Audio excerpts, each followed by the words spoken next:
to have, before we got to a conversation about money, I think we have to have a conversation about respect, right? And I feel that at some point, the mutual respect got a little bit uneven, because at the point that I called him back and I'm like, yo, fam, like I went through the numbers and I can't do 35 because that's the entire profit margin right there.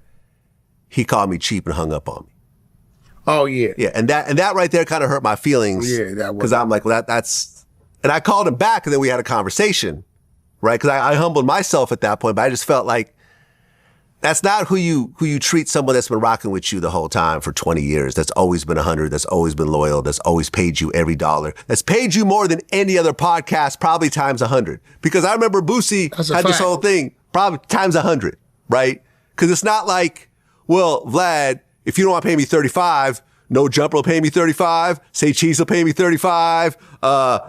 Breakfast Club will pay me 35. And Drink Champs will pay me 35. So I got all these choices. No, I'm the only one that's paying this amount of money because I'm the only one that's really has the platform and could really monetize at that level. I wasn't complaining about the money, but I'm the only one that can pay that type of money. And I'm the only one that has paid that type of money. So he did a video where he was talking about how I guess DJ Envy was saying, I don't think Boosie's worth that much. And he's like, Envy, you're wrong.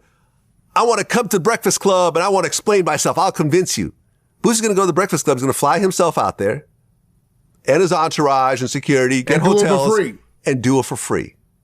And there's the hypocrisy in this game that certain platforms like mine or No Jumper or Say Cheese, these artists will tax us as far as they can and then go do a free interview with, that's a fact. Big Boy. Go do a free interview with Charlemagne.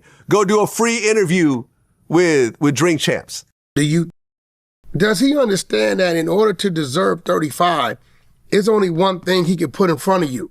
That has to be an increase in his numbers. Right, and that's what I explained to him in the conversation. But it hasn't been an increase. Yes, his numbers have actually been going down or staying level over the last couple of years. He went from about 6 million to like 5.5, 5, and it kind of dipped around that time. He's not doing the 6 million that he was doing during the pandemic when everyone was at home, when everyone's traffic was higher. It's not his fault. It's not like his content isn't great.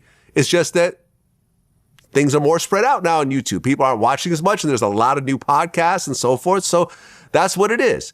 So Boosie did an interview. Well, he did a video in his car about the situation. He's like, yeah, I asked Vlad for 35, but I'm giving him a deal because we would do 4 interviews a year at 25. I'm saving him money by only charging him 35 for one interview. When I went to school, I think I was sick on the day they did it. They did Boosie math. Because Boosie math is something I've never learned. That's 140 versus 100. Right. So we do 4 interviews a year at 25. 100. I walk away with 10,000 profit from each interview. I walk away with 40,000 profit. I do one interview for 35. I walk away with 0 profit. Where am I saving money here? It looks like I'm actually just losing money because of the overhead and everything else like that. How am I saving money? And I was always open to do 4 interviews, but listen, you can even ask his assistant. I've been calling him and, we've been having problems trying to get Boosie locked down to a date. I finally had to call Boosie myself. And that's when the conversation actually happened. But I've been trying to do more interviews with him, but unfortunately, he was hard to pin down. Hey, video dropping, part 1 of my interview dropping on Patreon tomorrow. I need all my fans to support it. But for the fake fans, let me check y'all for feeling like I've done Vlad something wrong.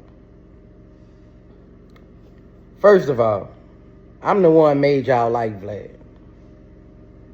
All the black community was against Vlad. He's a rat.